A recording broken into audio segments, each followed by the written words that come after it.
はい、マーティ・フリードマンです。僕のインストラクションのビデオにようこそ。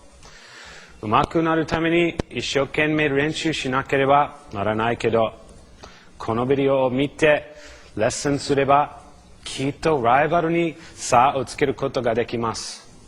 頑張ってください。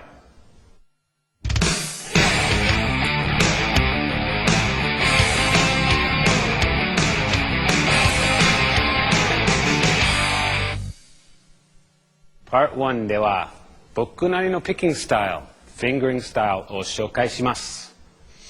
あなたのプレイに役立ててください。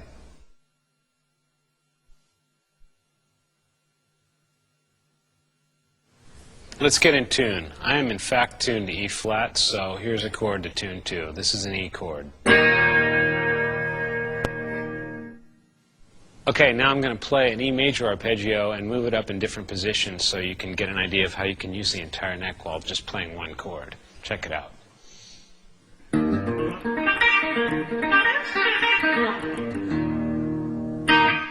Okay, slowly. Now, the best thing to do after you learn this from me showing it to you is change it. And it's going to be easy for you to figure out how to change it after I show you the way I just did it. The way I just played it that time looks like this slowly.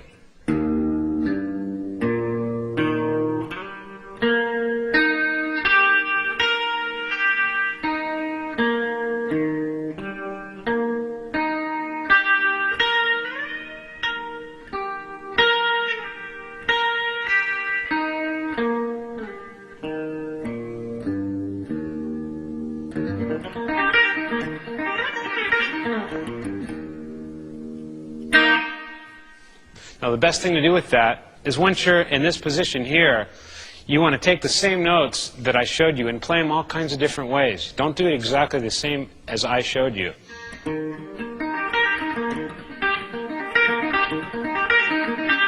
Just go in and out however you like to, but the way to do it is learn it the way I did it first and then change it. Don't just change it first. Learn it, nail it, be able to play it the same way I just did and then change it. That goes for everything on this video. A lot of guys tell me, I don't have big hands, how do you do those stretches? Those long stretches, I don't really do them very much. As a matter of fact, I try to get out of doing them as much as possible. For example, when you're in this position, the way most people would do it with normal-sized hands would probably stretch like this. That type of thing, for that kind of phrase. But I would go like this.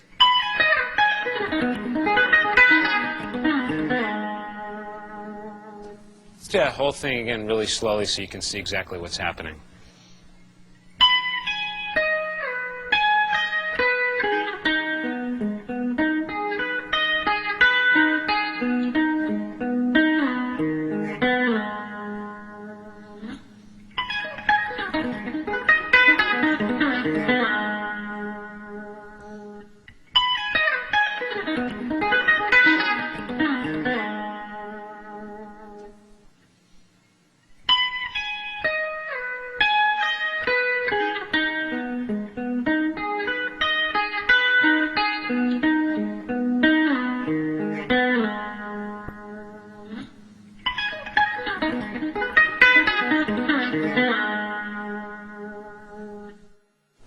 That's a very typical type of thing I would do, which normally would take a lot of stretching, but as you see, I don't stretch very much doing it.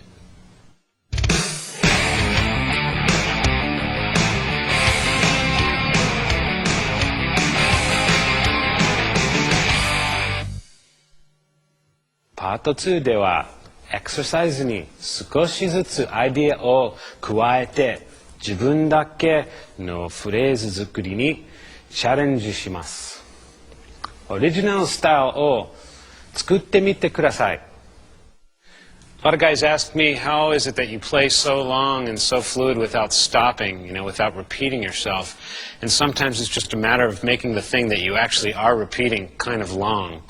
Making your repeating phrase a really long phrase so people don't even know that you're repeating something because there's so many notes in it. The way to do that is to take 1 or 2 or 3 or 4 short repeating phrases and add them together. I'll give you an example, being in, say, like the blues scale of E, like up around here on the 12th fret position. We're going to start with a basic little position that you all should know that looks like this.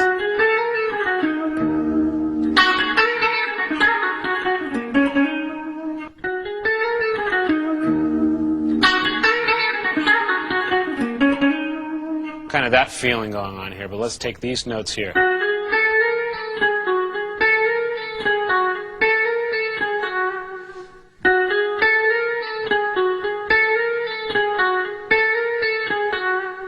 So if you learn that by itself, you can get it right around here.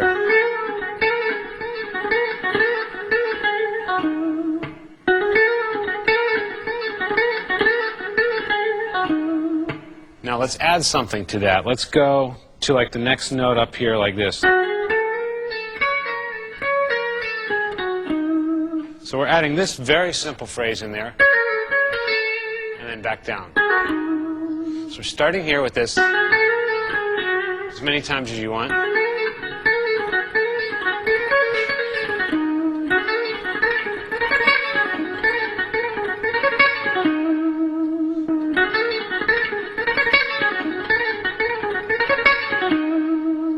Slowly, both of them together will look something like this.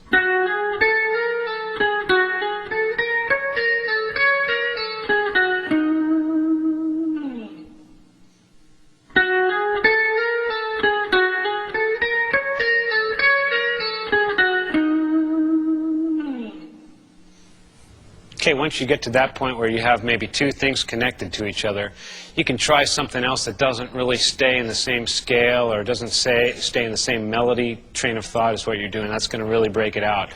And something that always breaks out of anything is doing something chromatic. So I was doing a pretty much bluesy scale here by doing this. What I'm going to do is I'm going to go up and down in kind of a chromatic fashion like this.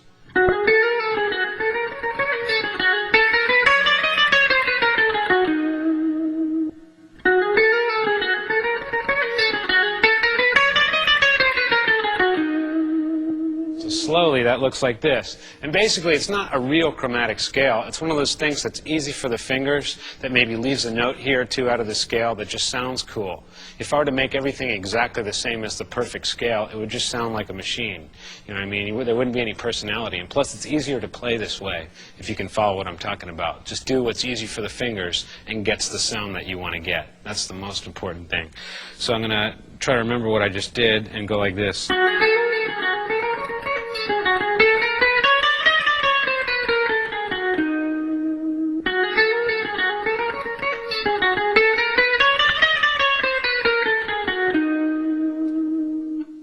And quickly, it sounds like this.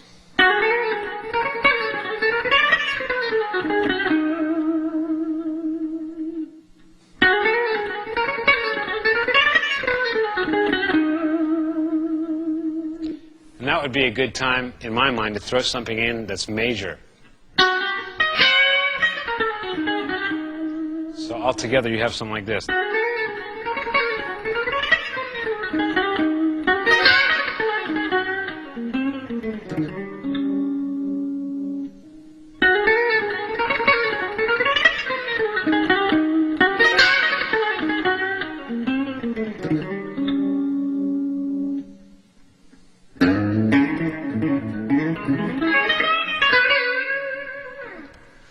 Okay, what I just did was move from one place in the neck.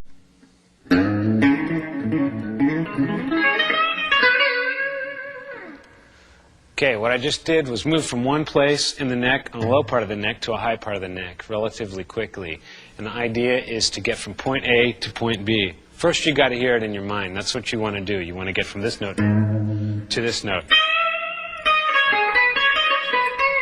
And then what you do at this note is like, that's up to you, but the whole idea is what I'm going to show now is getting from point A to point B. The way I just did it slowly is like this.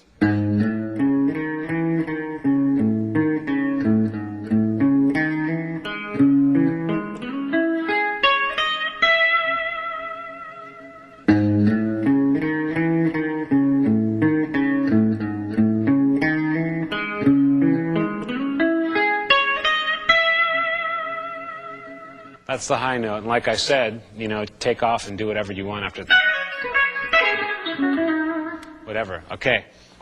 That was moving in like with scales, arpeggios, and all kinds of different things. An easy way to get from point A to point B is use kind of an octave system. Divide the thing up into octaves. Get a pattern, preferably an easy pattern, and move it in the 3 octaves that you have.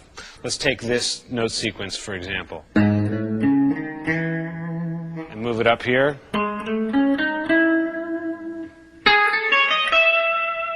Using the same finger shape like that makes it easy, so you can go like this.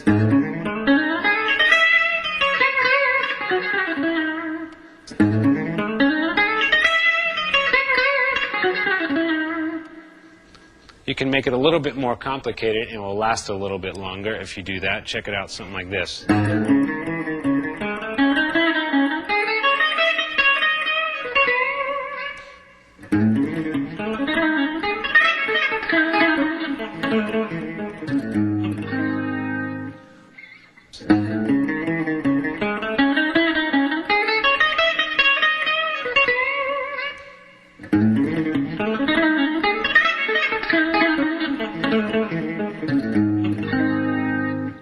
Like this. The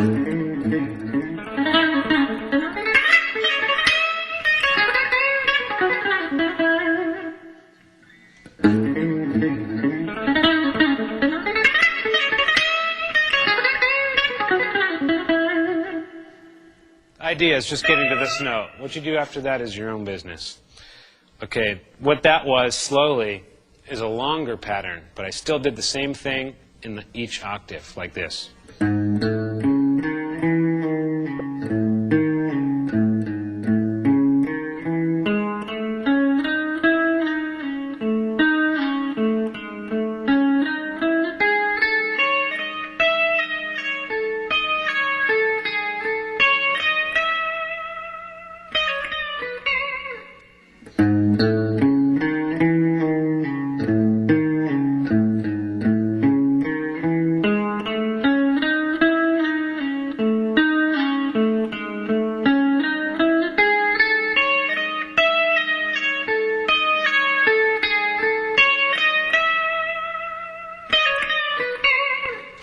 Okay?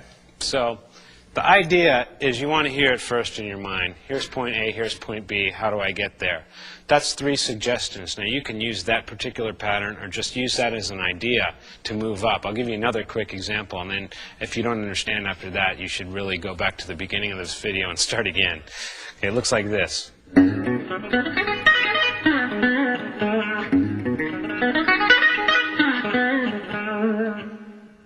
Okay, that was just a minor 7th arpeggio, I guess, going up.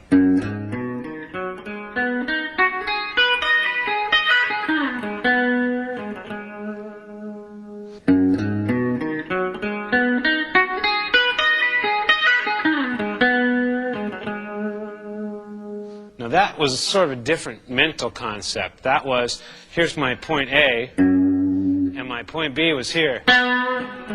But I wanted to kind of go up and get like really high notes in between before I ended up at the end. So it kind of took me up, took me back down, and took me into the middle. So you get this. And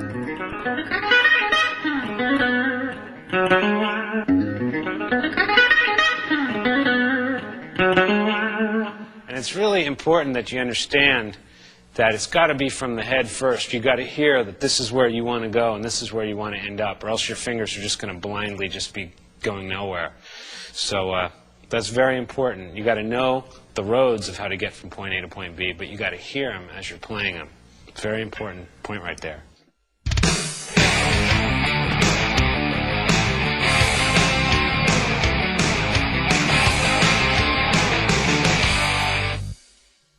Part 3. ここでは日本的なオリエンタルサウンドを紹介します。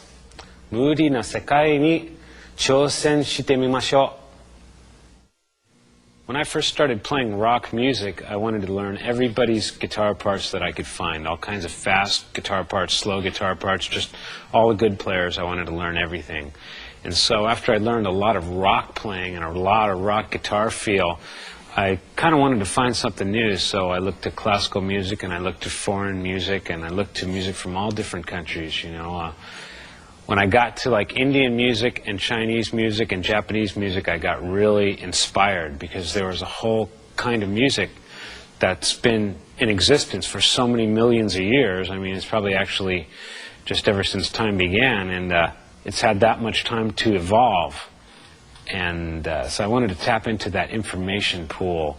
And plus the music really hit me in my heart somewhere. I really enjoyed the sound of the music, a very exotic feeling. And so I tried to emulate the sounds of the instruments of those countries, preferably the Asian countries, you know, like India, like I said, and China and Japan. And I really got into that. So I studied a lot of that, and then I pretty much let it just find its way into my guitar playing. So I'm going to just mess around a little bit and just holding a chord in the background, droning, you can sort of hear, you know, what makes it sound Oriental or Asian. And I'm going to try to analyze it a little bit for you so you can understand what it is and how to do it and how to utilize music from other cultures and put it into your own style. So let's check this out, and I'll mess around a little bit.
Okay, if you didn't notice, I have kind of a unique way to bend the string. It's very strange, and I got it from actually trying to copy a voice. And if you copy different instruments other than guitar, you can get a kind of strange slant on the way you phrase things. And I was trying to copy a human voice one time, and it just kind of tweaked. It kind of jerked in and out of the note. And I thought that was really interesting. If I could try to do that on guitar, I would be really stoked. So what it is, you have to have the target note that you're shooting for. And a lot of times I do it from a half step behind the note that I want. So say the note I want is this note E. And the sound I want to get is...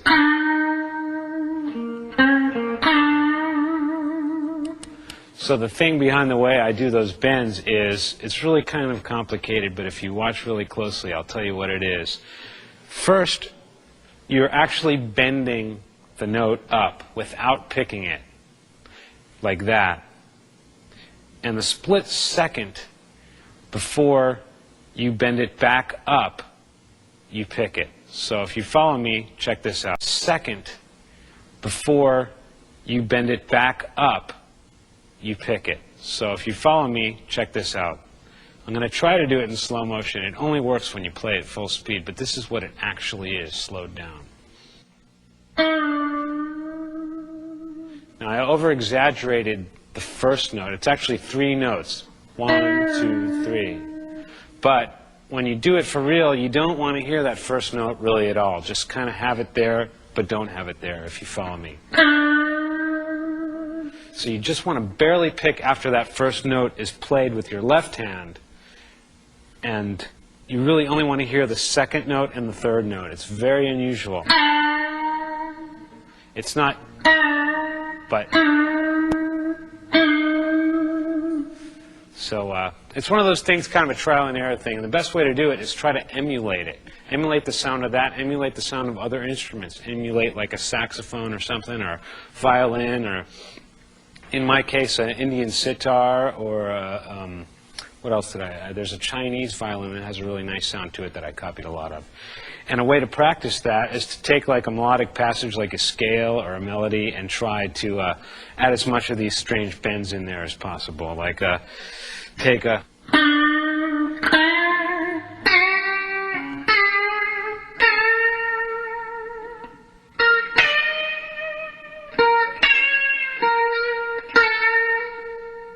The reason I started to get interested in that is because I found that most people bend pretty much alike. They do your standard rock blues bend. Very standard. But if you kind of change it a little bit, you can get your own style out of it a little bit. So what I did was...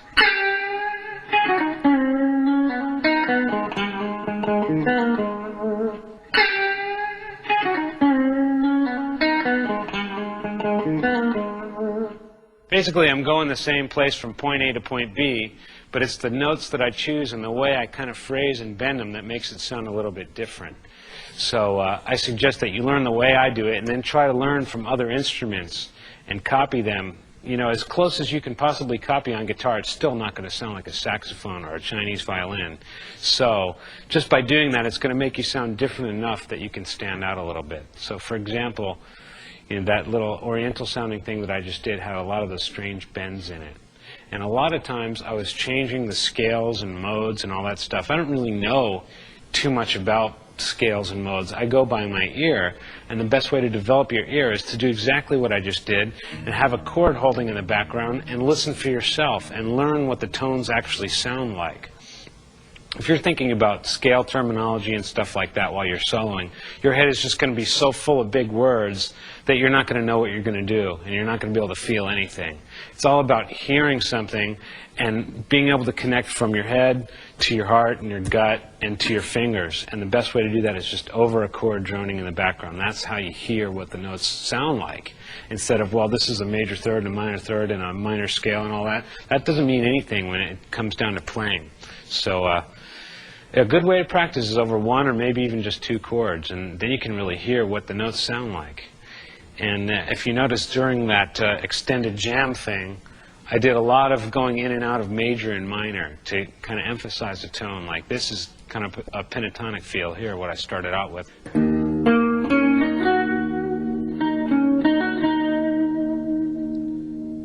Using that position, there's a lot of space between the notes, so it has kind of a wide feeling, and you can sit on the notes for a long time and contemplate what they sound like. And then I got a little bit busier towards the end where I filled in the notes here.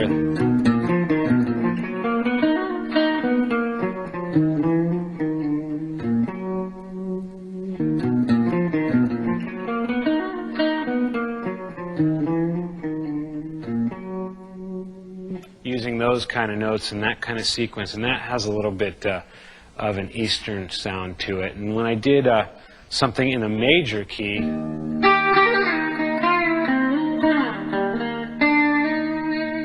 kind of has a different sound, but it's also very exotic, you know. So if you have a chord in the background or just a droning note, you can pretty much go in and out of minor and major and learn what these notes all sound like and use that to your advantage when you're soloing, even in rock music. And it's a very fine line that you're walking when you're trying to put really exotic sounds into rock music, but it's really good to have that knowledge. So if you pretty much copy what I just did there or learn what it's kind of about, then you're going to get an idea of how to apply it to the music that you're making.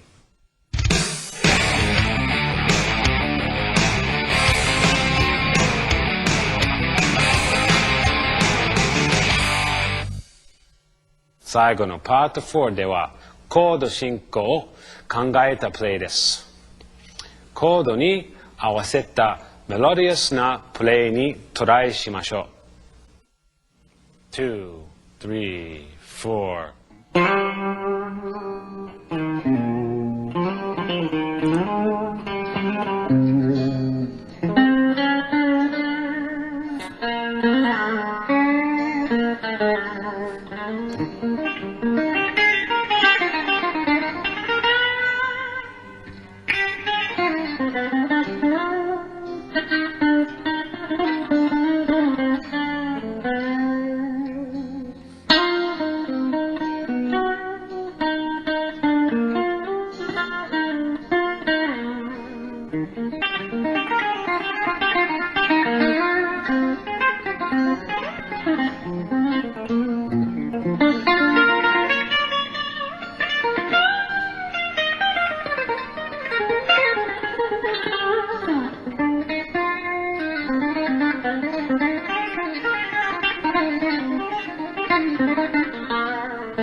And that was my good friend Melanie Vasquez backing me up on the guitar in the background and doing a good job of that. And it's very important to jam with other people and hear what you're playing sounds like against the chords and stuff like that. So I can't emphasize enough how important that is. What I did that time around was I basically had a chord progression that I did twice. And the first time around I played it very safe and very mellow and clean and a lot of really simple weaving in and out of melodies and stuff, but following the chords the entire time. The second time around, I got a little bit busier, and I started to outline the chords with arpeggios, scales, and anything that's going to keep the flow of what I was doing going and building up some high tension as far as the way I was playing. It got a little bit busier, a little bit more difficult, and a little bit more complicated, and by the time the end came around, it just kind of mellowed out and trailed off. But it reached kind of a peak near the end somewhere. So the entire time, though, I followed each chord. Each chord that was played was a separate song in itself to me. When the E chord was played, I thought of what could I do that's going to sound right over E. And your first basic option is a note that's in an E major chord, which would be E, G sharp, and B. So I'm thinking G sharp I landed on a lot of times. And knowing that's where I'm starting from, I can take notes that are out of the chord and land on those. But important thing is I have to know what all the names of all the notes are in each chord. Then I can outline them very easily without thinking about them as I'm trying to feel the music. It's very important to know all the names of everything that you're doing. So the second time around, I followed the chords a lot more. And I'll break down some of the arpeggiations that I did. Over one of the F sharp minor chords in there, I did kind of an outline of that arp configuration in there. Something based around the number 5.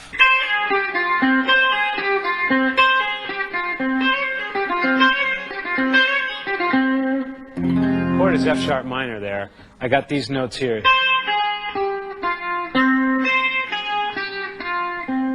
If you play a succession of 5 notes, 7 notes, 13 notes, you have an odd number sound. And what most of the music we play is in 4/4, even time. So when you play an odd thing, it stands out. But if you continue the notes and repeat them quick enough and in order, it's the sequence that sounds out and not what you're playing. So it's kind of interesting to break it up instead of just doing 4-note sequences all the time, like a...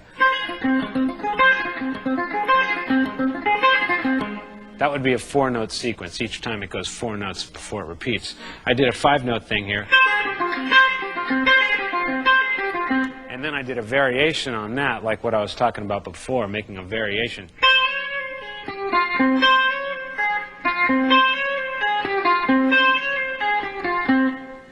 I think that's really important to break things up and play some odd numbers in there. So I followed the chords, pretty much doing 16th notes the whole way, but breaking them up into little subdivisions like that made it more interesting for me playing, and hopefully listening back it's interesting that way too. Well, we've done enough studious practicing and working and all that stuff. It's time to just jam for a change. So I think we're just going to mess around on some blues. It's something I like to do for fun. Of course, in the music I play, there's not too much blues influence, but it's definitely something that you can learn a lot from. So, and also having a lot of fun doing. So before we play, I'm going to try to show you some of the things that I'm going to try to do. You know, I'm going to improvise. I'm just going to let it all come out, so it might not come in exactly the same as I'm playing it here.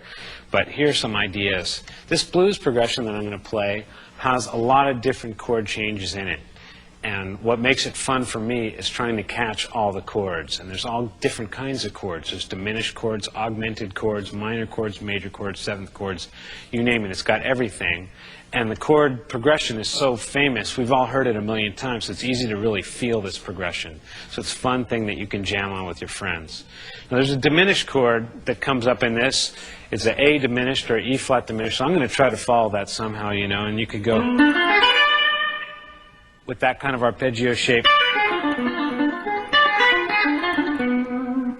So somehow I'm going to get into that when it comes to the diminished chord in the progression. So that's something I have to think about before we start jamming. So you can't just go in there blind. You got to know what progressions are going to be coming at you. So I'm basically going to just play it by ear and see what happens. 1, 2, 3, 4.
Well, that's the end. Thanks for watching this video. I'm looking forward to seeing all you guys in Japan.